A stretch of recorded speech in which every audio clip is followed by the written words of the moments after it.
Today I wanted to record a video of us going through the hive. First hive I've got here from a wild swarm, and it's about a month old. So they've got about 13 combs built up so far. This is the top Bar Hive Style.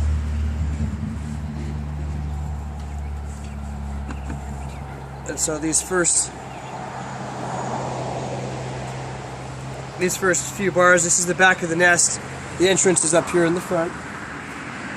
So you always want to go from the back, working forwards.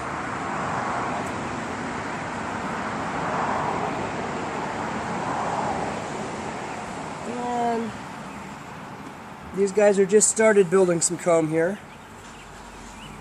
And so they're hanging right there, they're just getting started.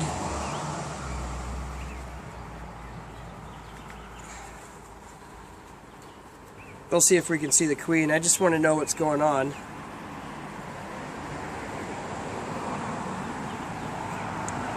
So that's the newest one, newest comb they're working on. And they've got some pollen in the upper left corner there. So they store pollen as protein to feed the young and themselves. And I don't see any eggs. It's so white. The pollen?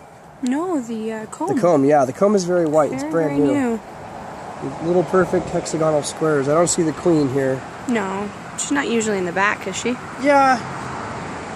She's going to be on the newest combs. That's where she prefers to lay eggs. But once they hatch out of the other brood, oh yeah, we want to make sure we leave minimal space so they don't get as active when they have less open space. I noticed. After trial and error, I actually don't know what I'm doing. It's all a learning curve. So here you'll notice in the top of this bar, that's all honey, that's nectar. They haven't capped it yet, so they're still filling that up. And What's the difference between nectar and capped honey? So the nectar is basically the juice they secrete, and they kind of let it ferment with juices in their stomach, and they let it dry out. They want to let it dehydrate. And once it dehydrates to a certain point, then it basically maintains itself, and they can cap it. And the honey stays good for up to 10,000 years is what I've read. And so we've got... Is that her? Oh, do you see the queen? No. This looks like it's mostly honey right now, and new comb. I don't even see any eggs. And the eggs are super hard to spot, so if you look down here on the bottom right about there, there's some brood in there. There's their new pupae, or larvae actually. And they've got some capped brood right there, just one or two. So it looks like the queen has been through here. These are all fresh.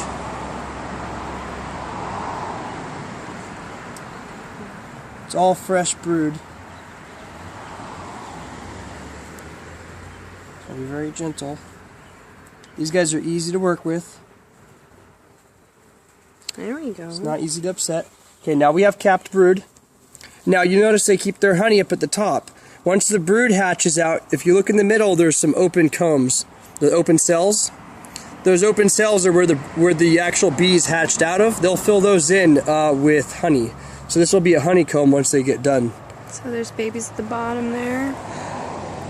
Yep, and they got the uncapped ones that have not gone through the metamorphosis process yet. We'll look over here, and there's more capped. So it's amazing the process they use. And then there's a bee here on if you look on the bottom right, in the middle there, you see his butt sticking out. He's cleaning out that comb, that cell for further usage, probably to put honey in. So it looks like they've got some bees have birthed out of that comb. And we still have another 10 to go.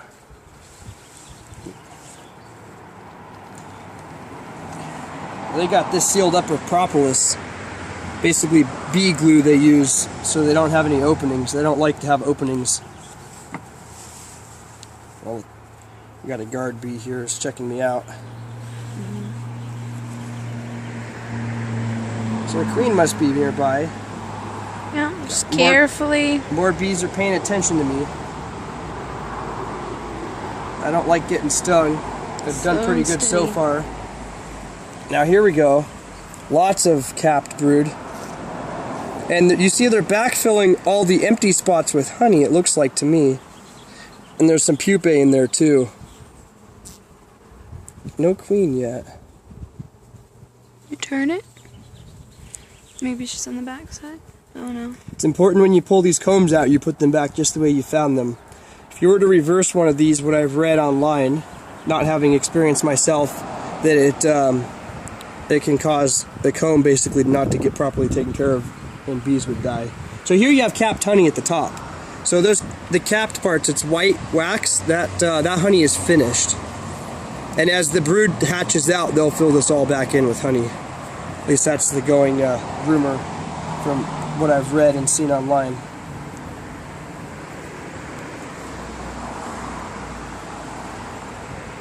Mainly I'm looking here today just to see if there's any peculiarities. Specifically if there's any swarm cells, queen cells that are made in their little cups that hang off the edges of the comb. I'm getting checked out too. They're just bouncing off me a little bit. Maintain our calmness. Now look at that drone on the right in the middle on the right. Do you see how big he is? That's a drone bee. And those are the males. Their only purpose in life is to mate. So they fly off and they mate with virgin queens. They don't even do anything in the hive. They don't even feed themselves. Is that the queen? So here we have the queen. There she is. Right in the middle. You want to do a close-up there? Giant. And you can focus on it if you press on the focus button on her. Yeah, I'm looking right at her. She's a big girl. Yeah, she is. So she's busy. Right in the middle of her colony. They all come and tell her things and check her out. And yeah, these are very gentle bees. They're not bothering us at all. yeah, she's a big, big girl. Like twice the size of a normal They lay bee. 1,500 eggs a day, which apparently is more than their body weight, according to what I heard yesterday, watching a documentary, of course, about bees. So that's pretty crazy. Thought it was crazy that chickens would lay 1 egg a day. But somehow the bee is able to manufacture 1,500 eggs a day. Okay. What do we got here? There's a lot of brood. So these guys are ramping up the hive. They're going to have a lot more bees soon. And there's honey at the top, so once these guys hatch out, like I was saying, we can actually move these honeycombs into the back of the hive once all the young are hatched out, and then they'll fill this up with honey. And once they have the forces, which I'm sure within a couple of weeks these will all be young bees. Once they're capped, it's only a couple of weeks before they don't want to squish anybody.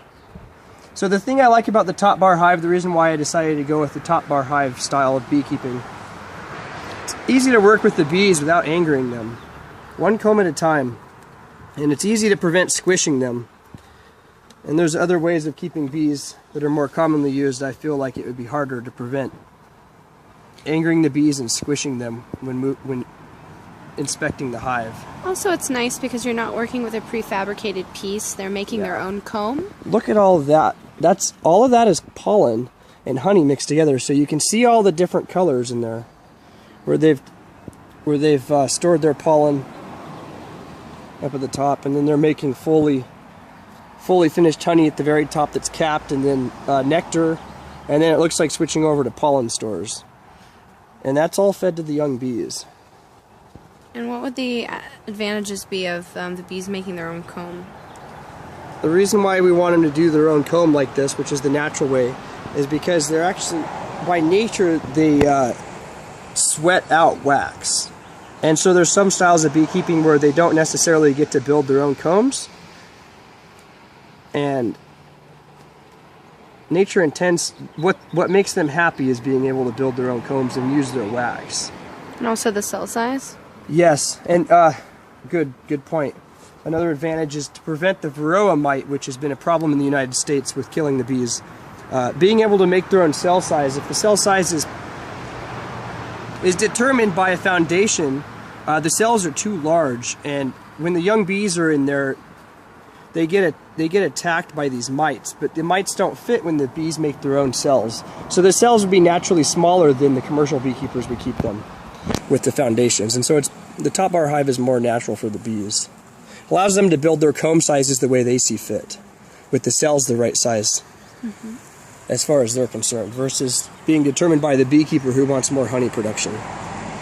So here we have a lot of capped brood, and then we have our capped honey at the top. So this is the natural layout of the beehive. I had nothing to do with this. All I did was put empty bars up here when I dropped this swarm in out of a cardboard box. We just closed them up and they did this all on their own.